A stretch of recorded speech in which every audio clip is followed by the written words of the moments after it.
right, enough, my friends. Another week, another departure from the White House. I haven't seen this many quick exits since Chipotle served that bad meat. I survived.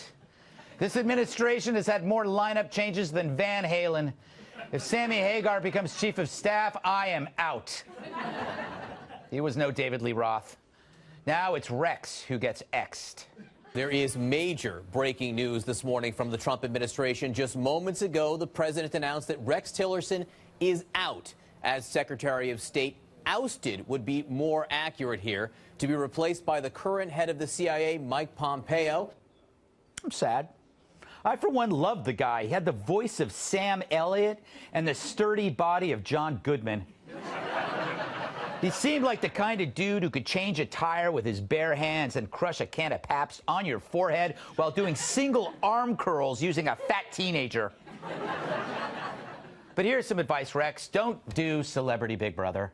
In fact, don't do any reality shows, especially Naked and Afraid. I want to remember you the way you were. Rex. Rex.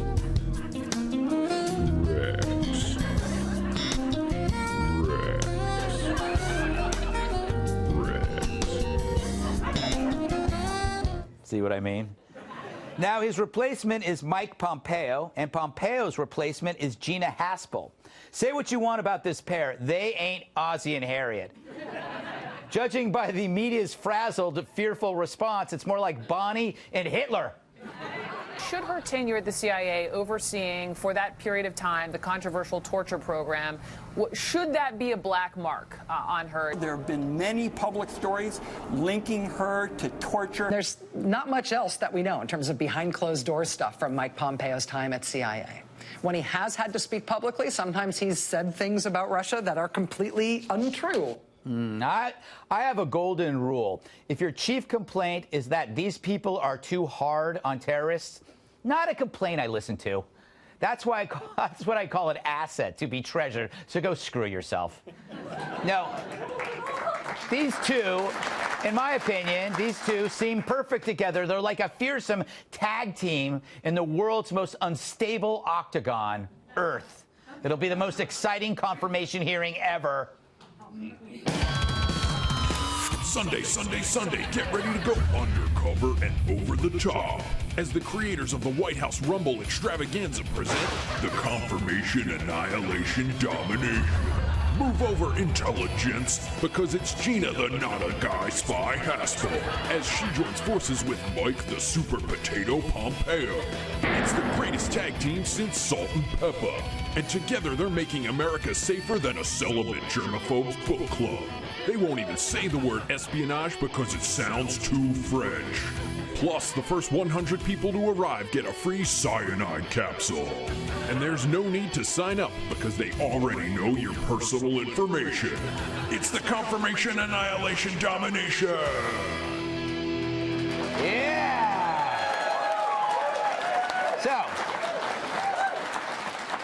So, we know the gripe. They're saying that the woman here tortured. But that's only an opinion, and one that's off the mark. Turns out the most repeated accusations levied at Haspel had to be retracted. But really, anything can be torture, especially to people who think running out of kale guacamole at Whole Foods is agony. And so I ask those who think enhanced interrogation is evil, what's your alternative? Seriously, what replacement do you have for waterboarding? Let me guess.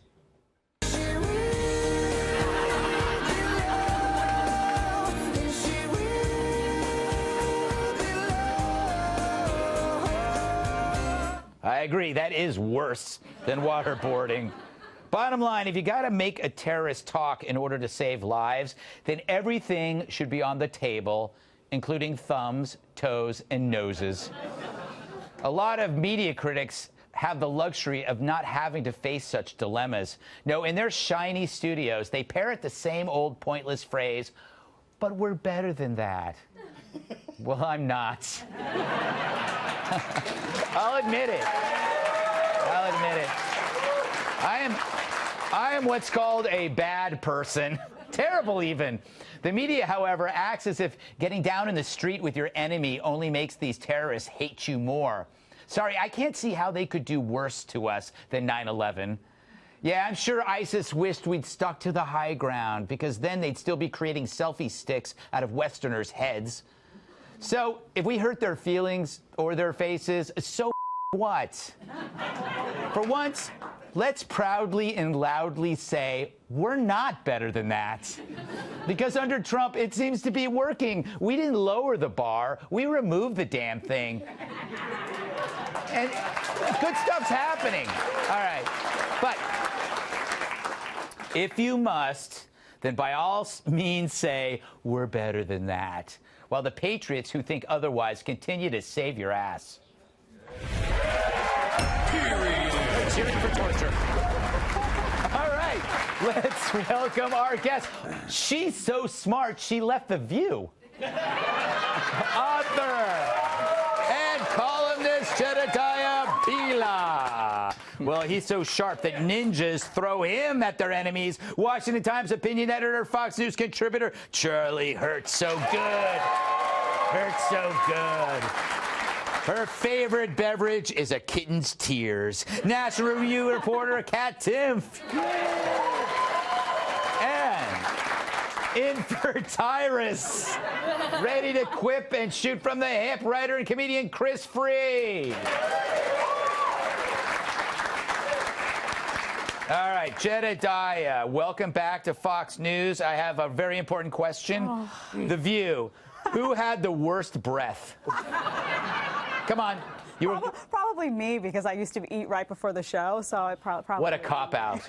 What a cop-out. We know who had the worst breath. No one had bad breath. I mean, of all questions, you know, you could have asked a really inventive question there. I'm just going to say, you have a breath. Somebody works at ABC for a year, and they think they can give me advice. No, it's actually true. I used to eat cheese and cheese-flavored things right before I went on, and it was actually a paranoia I had, because the person next to me, I used to always say, does my breath stink? And sometimes they say yes. You know, just after this I can smell Honestly, it. I'm not kidding. I can smell it. Yeah, you're right. Can you? That's disgusting. All right, let's talk about the topic at hand. Yeah. Everybody's talking about chaos, job changes, everything going in and going out. Is it as bad as it seems, or is this a bunch of media hysteria? Media hysteria. I mean, I think this happens every administration that you talk about. There's people that shuffle in and out. I think the issue is here, obviously, is that it's Donald Trump, and everyone is waiting for, mostly in the media, waiting for like the next, you know, breadcrumb to fall so that they can pick on it. I do think that some of these picks are a little weird for him, though. Like, honestly, when I was looking at this, he ran as a guy who was kind of a non-interventionist kind of guy. Yeah. That's what I liked about him.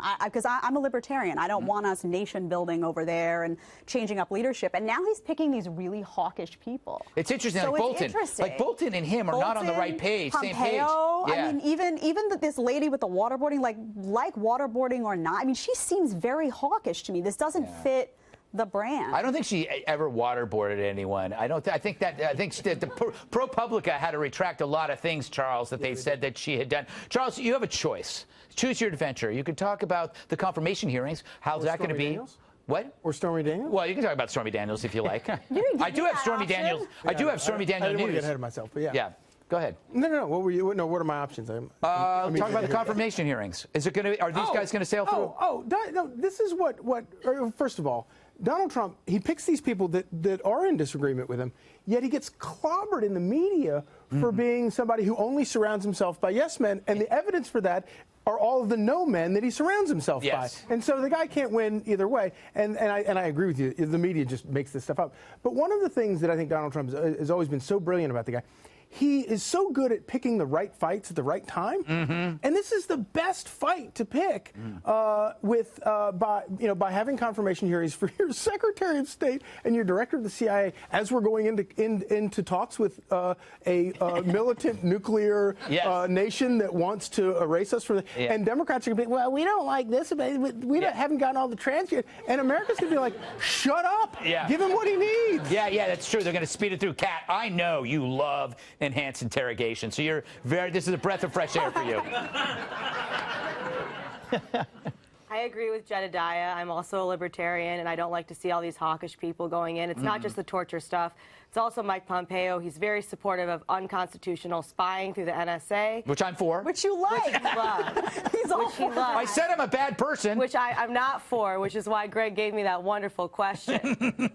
I would like to see people around him that are non-interventionist. I think that we waste so much money and so many lives overseas doing things that we don't have any business doing in the first place. And the government also doesn't have any business spying on me unconstitutionally. Yeah, but you don't. Nobody's spying on you. They are, though. But you're like a conundrum to me because when I used to talk to you about politics, you were a small government guy. But then when it comes to this national security stuff or waterboarding or NSA, all of a sudden it's like, bring the government in, spy on everybody. How does that happen? Okay, look at my hands. Okay, this is security, and this is freedom. They do not fight.